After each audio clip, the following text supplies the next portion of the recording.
예, 오늘 함께 나눌 말씀의 제목은 송년의 감사, 통치의 회복입니다. 여러분이 제목을 보면 무슨 의미인지가 이렇게 좀 마음과 생각으로 다가오시나요? 저게 뭔 소리지? 이런 생각이 드시나요?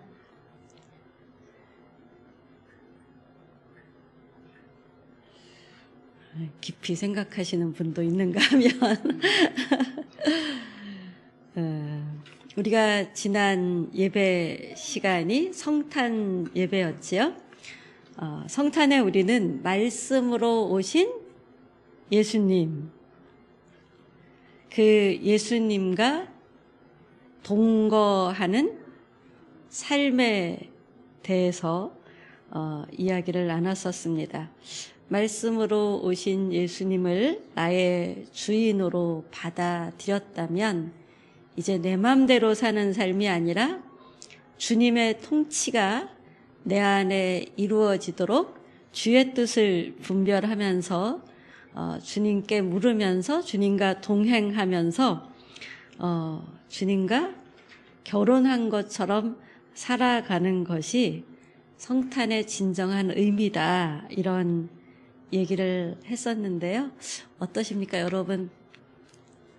성탄절 지나고 금요일, 토요일, 그리고 오늘을 맞이했는데 3일 동안 그래도 내가 조금 더 깨어서 주님과 결혼한 사람으로서 주님을 의식하면서 말하고 행동하고 선택했다라고 생각되시는 분들은 아멘.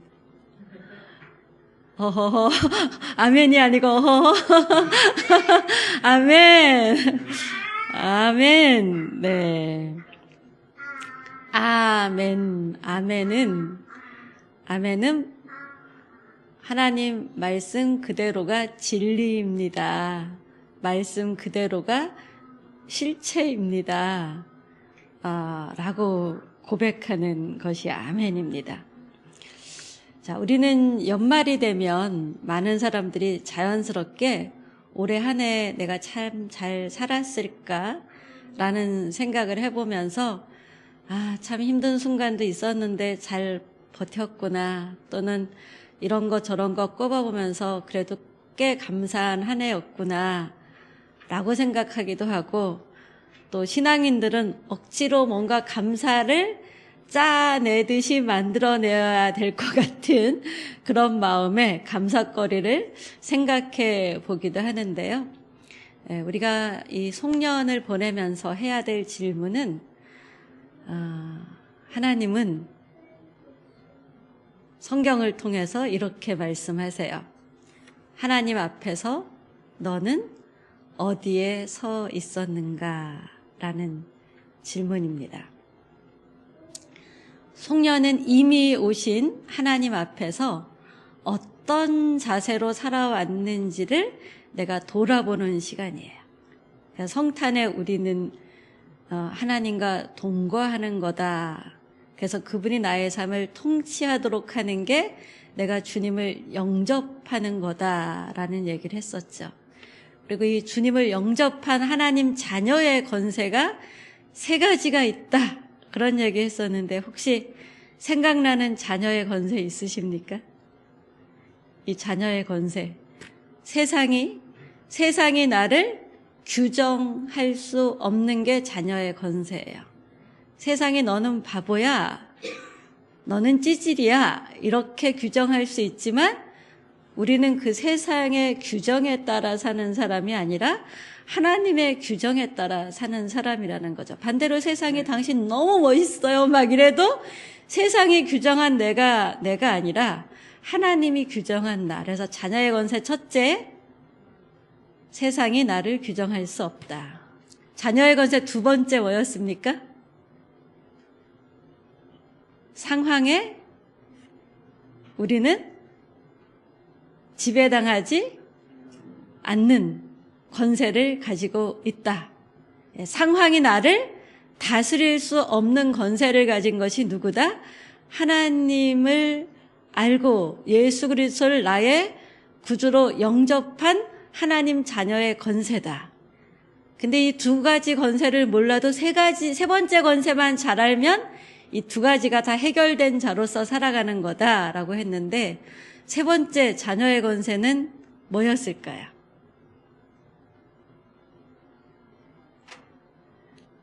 꿀도 안 먹였는데 벙어리가 되신 것 같아요. 꿀토해 내세요. 네, 세 번째 건세는 하나님의 말씀에 순종할 수 있는 건세예요. 여러분, 하나님 모르는 사람들이, 하나님을 거절한 사람들이 성경 말씀을 따라서 살 수 있는 권세가 없습니다. 하나님을 아버지로 믿는 사람, 하나님의 자녀만이 가질 수 있는 권세가 하나님 말씀에 순종할 수 있는 권세입니다. 여러분이 하나님 말씀에 순종할 수 있는 권세를 잘 누리고 사셨는지를 돌아보는 것이 또 송년을 맞이하는 우리의 모습이기도 해야 되지 않을까라는 생각이 듭니다. 우리가 오늘 송년 감사 예배로 드리게 되죠. 감사의 본질은 과연 무엇일까요? 오늘 12절 말씀을 보면 여호와께서 내게 주신 모든 은혜를 내가 무엇으로 보답할까? 이렇게 말씀이 있죠. 여호와께서 여러분에게 주신 모든 은혜를 내가 무엇으로 보답할까? 어떤 사람들은 이 보답이라는 말을 들으면 내가 뭔가 좀 많은 재물을 드려야 하는 거 아닌가? 큰 헌신을 해야 되는 거 아닌가? 뭔가 좀 큰 헌금을 드려야 되지 않을까? 이런 물질적이고 계산적인 보상을 생각할 수 있는데요. 이 무엇으로 보답할까라는 가말이라는 이 단어는 계산적인 보상이 아니라 하나님과의 관계 안에서 하나님께 받은 은혜를 내 삶을 통해 돌려드리는 것을 얘기해요. 우리 어제 박 집사님 정말 찰나의 순간에 사람이 치일 수도 있었다. 그럼 만약에 치였다고 생각해봐요. 지금 여기 와서 앉아 있지 않으실 수도 있고, 사건 수습하느냐고 와서 앉아 있으시더라도 얼마나 불편한 마음이겠어요. 예, 나의 삶에 받은 은혜를 이 순간순간 하나님의 주권 속에서 내 삶이 흘러가도록 보살피고 계신 은혜, 내가 통제할 수 없는데 하나님이 통제해 주시는 하나님의 주권적인 은혜가 있지요. 이 은혜를 알수록 그 하나님이 나의 아버지시기 때문에 이런 은혜를 베풀어 주신다라는 것을 깨달을수록 은혜를 은혜로 살면서 응답한다라는 뜻이 무엇으로 보답할까? 가말이라는 뜻입니다. 갚을 수 없는 은혜 앞에서 나는 어떻게 살아가야 하지? 이것을 묻는 것이죠.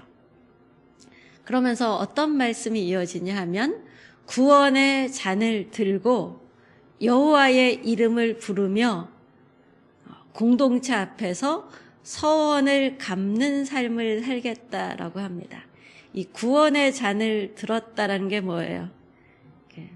잔을, 여기에 구원을 담았나요? 예, 우리 이런 찬양이 있죠. 나의 쓴 잔을 그가 마시었고, 내가 감당해야 될 이 죽음이라는 잔, 사망이라는 잔, 소망이 없는 잔을 예수 그리스도께서 십자가에서 다 마셨기 때문에 나는 구원의 잔을 들었다라는 거예요. 예, 구원의 잔은 뭐 해야 마시라 그러죠? 잔은 잔은 채워야 마시라 그러지 않습니까? 여러분, 구원의 잔이 여러분의 인생 속에 가득 채워지길 바랍니다. 이 구원의 잔이 채워졌으면 이거 어떻게 해야 마시죠? 어떻게 해야? 마셔야지 마시죠. 마셔야죠. 그렇죠? 구원의 잔을 마셔야 돼요. 구원의 잔을 마시는 게 뭐예요? 하나님이 나의 아버지이십니다. 예수님이 나의 주인이십니다. 내 인생 아버지의 뜻대로 하세요. 그게 구원의 잔을 들고 주여 여호와여 여호와의 이름을 부르며, 그 다음 뭐예요? 이 구원의 잔을 들고 여호와의 이름을 부르며 이 구원의 잔을 마시는 게 뭐예요? 곧 공동체 앞에서 하나님의 자녀로서의 삶을 살아가는 거예요.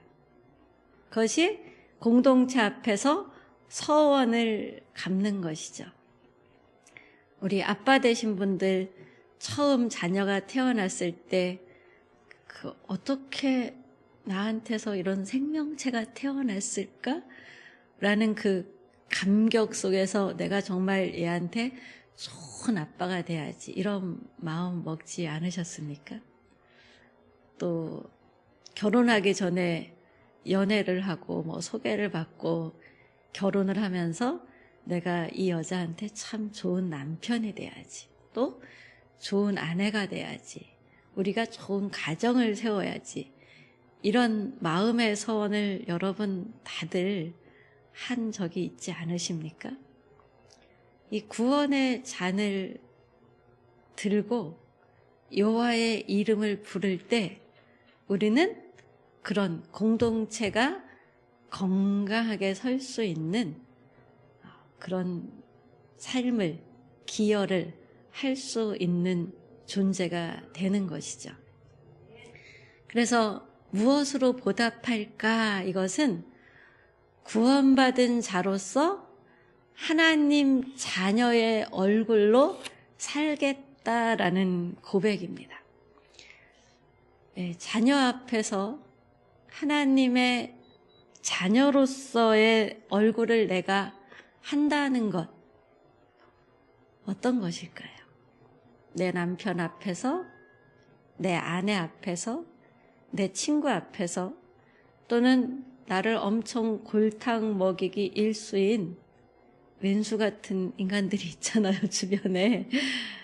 그런 사람 앞에서 내가 하나님 자녀의 얼굴로 산다는 게 과연 어떤 것일까요? 아닐 때는 아니라고 할 수 있고, 일 때는 이라고 할 수 있는 용기, 아닐 땐 아니라고 하고 아닌 것을 선택할 수 있는 그 삶이 구원받은 자로서 하나님의 자녀로 그 얼굴을 하고 사는 그 삶, 그것이 곧 하나님이 보실 때는 예배로 드려지는 삶의 헌신이지요. 하나님께서 우리에게 주신 은혜는 우리에 의해서 시작된 것이 아니고 우리가 갚을 수 있는 은혜도 아니에요. 왜냐하면 하나님이 일방적으로 베푸신 아주 큰 후한 덕이고 은혜이기 때문에 그렇습니다. 그래서 우리의 응답은 계산이 아닌 헌신으로, 보상이 아닌 예배로, 거래가 아닌 전 존재의 삶으로 드리는 예배입니다. 감사는 받은 것을 계산하며 감사했어요 고백하는 것이 아니라 갚을 수 없는 은혜에 붙들린 마음, 갚을 수 없는 은혜에 붙들린 삶, 그 은혜가 이끄는 방향으로 살아가는 응답입니다. 로마서 12장 1절은 이렇게 시작이 되죠. 그러므로 하나님의 모든 자비하심으로 권하노니, 이 그러므로라는 이 단어가 담고 있는 것이 굉장히 큰 건데요. 그러므로가 뭐를 담고 있을까요? 그러므로는 운이라고 헬라어로 발음이 되는데, 이 그러므로는 구약 전체에 대한 응답의 삶을 잇는 말입니다. 구약 전체가 뭐죠? 하나님의 자비. 구약 전체는 우리가 읽어보면 읽어볼수록 이스라엘이 얼마나 형편이 없었는지, 하나님이 지으신 아담과 하와가 얼마나 형편없이 하나님을 배반했고, 그 이후의 세대들, 노아 방주 이후의 세대들 여전히 얼마나 형편없는 존재였는지를 우리가 끊임없이 보면서 어떻게 하나님을 이렇게 체험했는데 요 모양 요 꼴로 살지, 막 이런 생각이 들어서 한심하잖아요. 근데 우리는 사실 예수 그리스도가 와서 죽으시고 부활하신, 그리고 성령까지 보내주신 구약보다 더 큰 은혜를 체험하는데도 구약의 성도들이 서러워할 정도로 우리가 하나님의 은혜를 배반하고 살지 않습니까? 자, 구약 전체에서 하나님이 베풀어 주신 은혜가 몇 가지만 얘기해도 뭐예요? 애굽에서 구해내신 자비예요. 강야에서 끊임없이 배반했는데 참아주신 자비. 수많은 배반 속에서도 하나님이 너는 내가 택한 백성이야. 내가 너를 들었을 거야. 너를 열방의 제사장으로 삼을 거야. 라는 하나님의 그 언약을 파기하지 않으신 자비예요. 포로에서 돌아오게 하신 자비. 하나님 반복적으로 풍성하게 베풀어 주신 모든 자비의 총합. 그러므로입니다. 그러므로 이 하나님의 모든 누적된 자비의 모든 역사 위에 다리를 놓는 단어가 그러므로, 다리를 놓으면서 뭐라 그래요?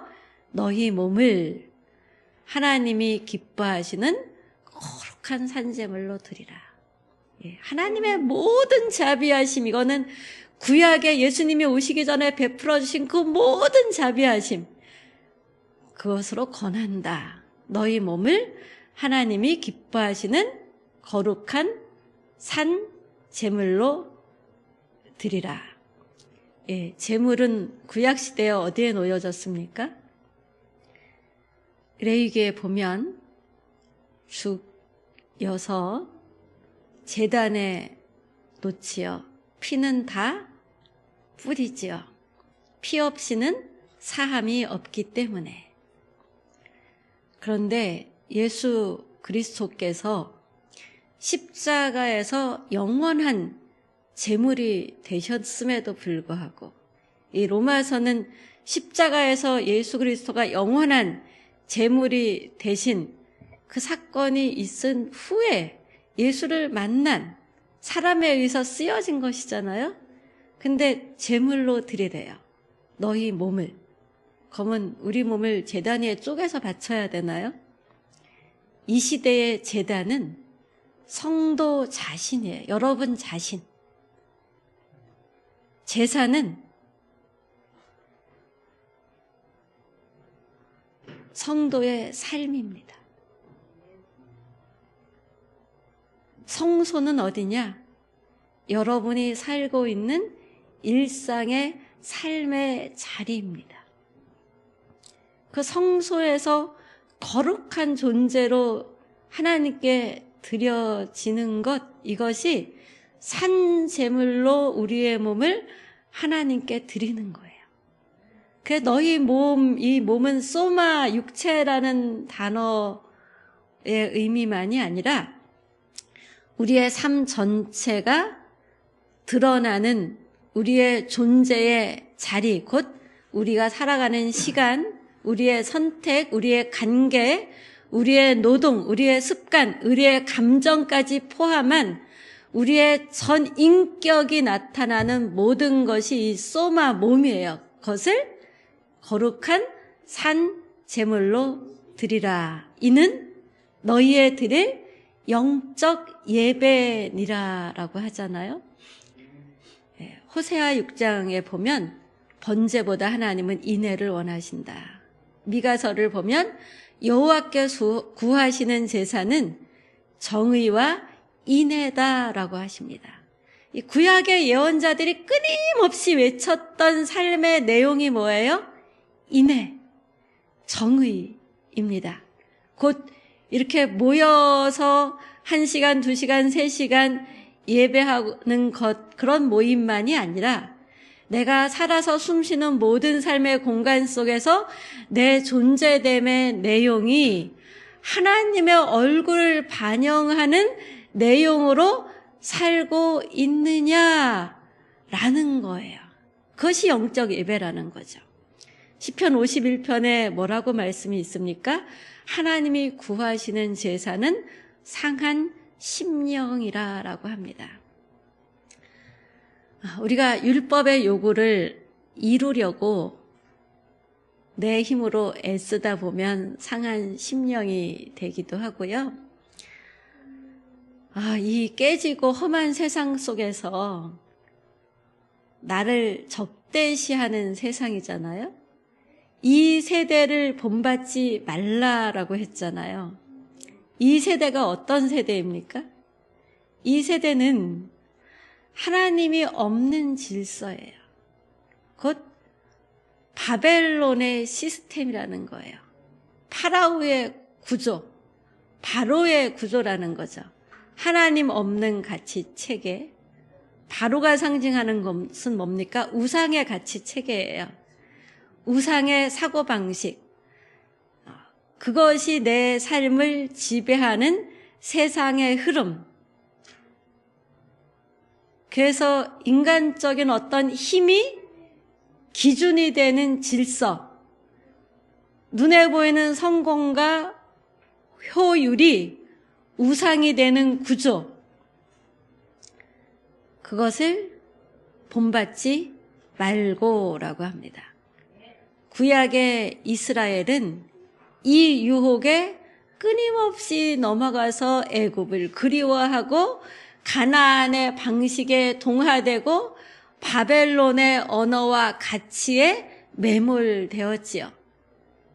우리가 예수 그리스도를 믿음으로 구원받았다라고 하는데, 구원받았다고 우리가 자동적으로 자유로운 존재가 되지 않고, 구원받았다고 자동적으로 우리의 세계관이 이 세속에 물든 이 파라오의 가치관이 한순간에 확 바뀌지 않아요. 그래서 예수 믿으면서 여러분 얼마나 흔들리며 갈등하며 고민하십니까? 때로는 이래도 믿어야 되나? 이래도 교회를 가야 되나? 이런 순간들이 너무나 많지 않습니까? 그 얘기는 뭐냐 하면 여전히 구원받았지만 법적으로는 하나님의 자녀가 되었지만 내 실존 상황에서는 여전히 세상의 포로인 상태로 세상 속에 머물고 있다라는 거예요. 그래서 이 하나님 없이 작동하는 세계의 논리, 그 논리에 맞춰 살던 삶이 하나님의 자녀가 되면 그 삶에서 한 걸음 이렇게 물러서게 되는 것이죠. 그래서 이런 생각이 들어요. 전에는 양심에 꺼리키지 않았는데 이젠 양심에 꺼리켜요. 여러분, 하나님 음성이 누구 야야야야 이러면서 거룩한 어떤 소리로 들려오는 게 아니고, 물론 어떤 강력한 음성으로 들려오는 초자연적인 역사도 분명히 있지만 양심의 소리로 많이 말씀하세요. 양심의 소리. 그게 하나님의 음성일 때가 많아요. 그래서 예수 안 믿을 때는 아무 생각 없이 하던 걸 예수 믿으면 이거 해야 되나? 이건 아니지 않나? 이런 생각이 문득문득 스쳐가지만 어떻게 해요? 여전히 이 세상에 몸을 담그고 있는 우리들은 그냥 그걸 무시하고 살든 간성대로 행동하고 선택하곤 하다가 어느 날은 또 이건 아닌 것 같아 그러면서 한 번쯤 그런 선택을 안 하고 또 두 번쯤 그런 선택을 안 하고 이렇게 서서히 예수가 주인된 삶의 실체가 있는 것으로 변해가죠. 아무리 막 감격적으로 파격적으로 예수를 만났어도요. 그래서 그런 사람들이 간증하는 걸로 막 부럽잖아요. 나도 저렇게 놀랍게 파격적으로 주님을 만나면 내가 이렇게 뭔가 뜨뜻미지근하게 이거인 것 같기도 하고 아닌 것 같기도 하고 이렇게 살지 않을 텐데 라는 마음이 막 들잖아요. 나도 저렇게 예수 만났으면 좋겠어. 그런데 그렇게 파격적인 사건을 통해서 예수를 만나도 삶의 방향이 그래서 하늘을 바라보고 하나님을 바라봐도 내 삶의 습성들이 하루아침에 180도 바뀌어지지가 않습니다. 이거는 매 순간 앞에서 하나님의 말씀을 배우고 알면서 하나님의 입장을 생각하면서 또 복음에 비추어 바라보면서 우리의 선택이 마음이 점점 바뀌는 것이죠. 그래서 마음을 새롭게 함으로 변화를 받아라고 하잖아요. 우리의 마음이 새롭게 되는 시작점은 한순간이에요. 그 시작점 한순간은 어떤 사람에게 굉장히 파격적이고 놀라운 감동과 어떤 사건으로 올 수도 있고요. 어떤 사람에게는 그냥 슬며시 나도 모르게 시작될 수도 있어요. 근데 그 시작이 하나님의 뜻이 드러날 말씀의 통치 아래로 우리를 들어가는 문을 열고 그 길을 조금씩 보여주면서 그 길을 향해서 우리의 발걸음이 향하게 하는 것이죠. 마음을 새롭게 함으로 변화를 받아라는 것은 겉모습을 조금 고치는 율법적인 변화가 아니라 은혜 안에서 내 내면에서부터 형태가 달라지는 존재의 변형입니다. 에스겔서 36장 26절은 돌 같은 마음이 살같이 부드러운 마음으로 바뀌게 될 거다라고 말씀하시죠. 이 변화는 한순간의 결심이나 결단이 아닌 하나님의 통치 안에 머물 때 내가 결정하는 건 하나님의 통치 안에 머물려고 애를 쓰면서 그게 잘 안 되니까 어떻게 해요? 주의 이름을 부르는 거죠. 구원의 잔을 받으면 우리가 자꾸 주의 이름을 통치 안에 머무는 게 잘 안 돼서 부르게 돼요. 처음에는 내 인생이 너무 고달퍼서 주님의 이름을 부르다 나중에는 내가 주님의 통치 안에 머물기 위해서 주의 이름을 부르면서 나의 삶의 형태, 내용이 내면에서부터 변화되면서 점점 변화되게 하는 것이죠. 그래서 예레미야 31장을 보면 내가 새 언약을 맺고 그들의 마음에 율법을 기록하리라라고 해요. 하나님이 이 약속을 성취시키시기 위해서 일방적으로 예수 그리스도를 보내주셨고 십자가에 달리셨지만 하나님이 그를 부활케 하셔서 우리 마음속에 하나님의 말씀이 자꾸 새겨지는 일을 지금도 하고 계시는 것이잖아요. 그래서 우리 마음속에 하나님의 말씀이 새겨질수록 어떻게 돼요? 우리의 생각의 방향이 바뀌고 삶의 내용이 바뀌면서 자꾸 분별하려고 하죠. 그래서 하나님의 뜻을 분별하라라고 하잖아요. 이 분별하는 것은 구약시대에는 제사장, 선지자, 우림과 둠빔을 통해서 물어봤는데 이 신약시대, 이 성령시대를 살아가는 우리에게는 성령께서 우리 안에서 분별할 수 있는 은혜를, 말씀을 가까이 할수록, 함께 기도할수록, 뭔가 깊이 하나님께 물으며 질문할수록 이 분별의 능력을 더해 주시죠. 이 분별의 능력이 은사로 오기도 하지만 또 말씀을 깊이 알수록 하나님의 성품과 하나님의 뜻을 알수록 생기기도 해요. 그래서 말씀 안에서 또 상황 속으로 들어오는 살아있는 인도하심이 바로 하나님의 뜻을 분별하는 거예요. 이렇게 뭔가 제도화된 규칙, 이런 매뉴얼이 아니라 나의 삶의 정황 속에서 하나님께서 분별의 은혜를 내가 들은 말씀, 외운 암송, 생각하지도 못한 어떤 지혜, 성령의 어떤 깨우침으로 우리를 인도하고 계시는 거죠. 그래서 하나님의 선하시고 기뻐하시고 온전하신 뜻이 무엇인지 분별하도록 하라. 우린 어떤 사람들은 하나님의 선하시고 기뻐하시고 온전하신 뜻은 네가 주의 종이 되는 거야 이러면서 무조건 목사가 되라, 선교사가 되라, 헌신을, 그런 이상한 헌신을 강요하는 사람들이 있어요. 이거는 때로는 굉장히 파괴적인 헌신을 요구하는 거라고 볼 수 있는데요.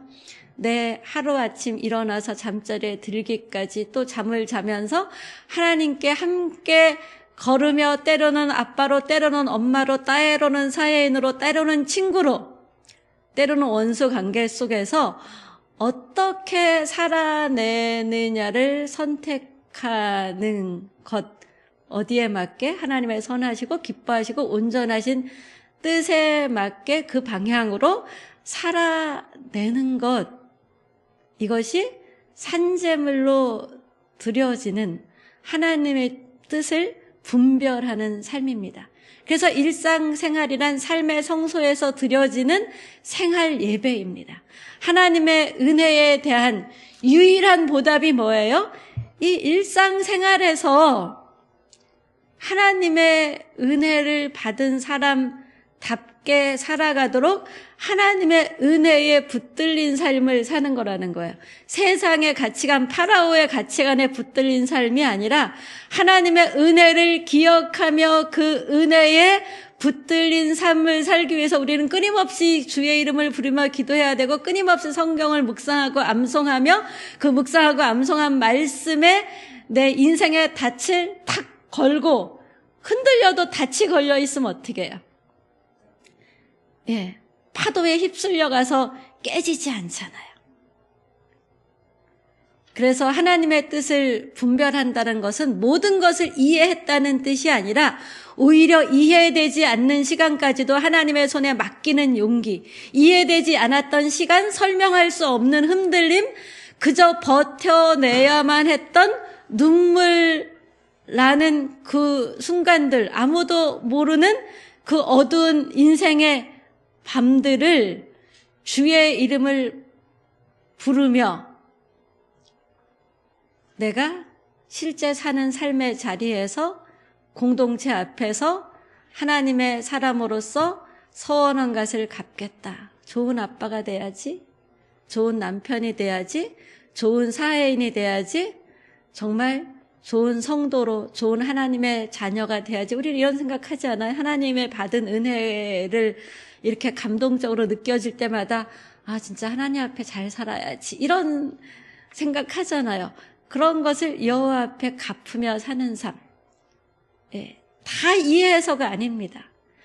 그래도 주님께서 내 인생을 주관하고 계시고 보호하고 계시고 붙들고 계시고 내가 이렇게 엉망으로 살아도 하나님의 언약이 변치 않으시면서 여전히 나를 붙들어 주시려고 나를 찾아오시는 그 하나님, 그리고 하나님이 인도하고 이끌어 가시고자 하는 그 길이 가장 완벽하고 가장 좋은 길이고 가장 내 인생에 복된 길이기 때문에 지금 내가 이해할 수 있는 없는 이 삶의 문제의 여정까지도 하나님의 뜻이 있거니 하고 감사하며 맡기는 믿음의 선택. 이것이 송년의 감사의 또 하나의 모습일 것입니다. 송년의 감사는 모든 통치권을 다시 하나님께 돌려드리는 것입니다. 내가 주인 노릇하던 삶을 예수님이 주인 노릇하도록 하는 것이 예배입니다. 성탄에서 우리는 세상이 우리를 흔들었지만 또 하나님이 우리를 흔드신다고 했잖아요. 내가 진동케 하리라. 왜 진동케 한다 그랬죠? 무너져야 할 것을 무너뜨리기 위해서, 거짓된 기반에 세워져 있는 것을 참된 기반에 세울 수 있도록 거짓된 기반을 버리도록 내 주변에 거짓된 것을 무너뜨리기 위해 흔드신다라는 거죠. 그래서 진짜인 주님을 맞이할 준비를 내 심령 속에 하는 거예요. 작고 낮은 자리에서 시작된 하나님 나라. 그게 어느 자리야? 내 삶에 흔들리는 자리. 다 버려야 할 자리. 내가 지금까지 믿고 왔던 것을 버리고 주님을 말씀을 믿는, 내가 기대고 왔던 것을 다 버리고 오직 주님, 오직 말씀에 기대고 의지하는 그 삶의 자리가 되라고 예수는 말고요, 작고 낮은 자리에서 하나님 나라를 시작하셨다고 했잖아요. 말씀이 육신이 되어 우리 가운데 거하신 이 사건, 그것이 곧 빨리 나가셔야 되면 가세요. 예수 그리스도와 동거하는 삶의 시작인 거죠. 이제 송년의 자리에서 우리는 묻습니다. 하나님의 임재 안에서 나는 한 해 동안 우리의 삶을 어떻게 재정렬해야 하는가? 예수님이 우리의 선택과 우리의 시간과 우리의 관계의 주인이셨는가? 성탄은 감동으로 끝나는 사건이 아닌 주의 통치가 시작된 날이었죠. 송년은 그 통치 아래서 어떻게 살아왔는지를 돌아보며 다시 하나님의 통치 안에 들어가지 않은 내 삶의 영역을 하나님의 통치 안으로 들어가는 그 시간입니다. 그리고 지금까지 내가 하나님을 인정하지 않은 많은 부분, 내가 주인 노릇하는 많은 나의 실수투성이의 삶도 하나님이 뭐하고 계시다? 큰 장중에 붙들고 계셨다. 그래서 더 주님 안으로 들어가겠다고 하나님 앞에 고백하며 내 삶을 재정렬하는 그 시간이 송년의 감사의 시간입니다. 우리가 감사할 수 있는 것은 상황이 좋아서가 아니라 이 어려운 상황 속에서도 하나님 나를 붙들고 계시고 가장 좋은 길로 나를 인도하고 계시기 때문이고, 그것을 믿는 믿음이 클수록 더 하나님께 감사의 영성으로 살아갈 수 있고, 그 믿음이 연약할수록 우리는 끊임없이 흔들리면서 쩔쩔매면서 살아가게 되는 거죠. 그럼에도 불구하고 우리를 붙들고 계신 하나님이 우리의 믿음이 더 단단해지도록 은혜 속에 이끌어가고 계십니다.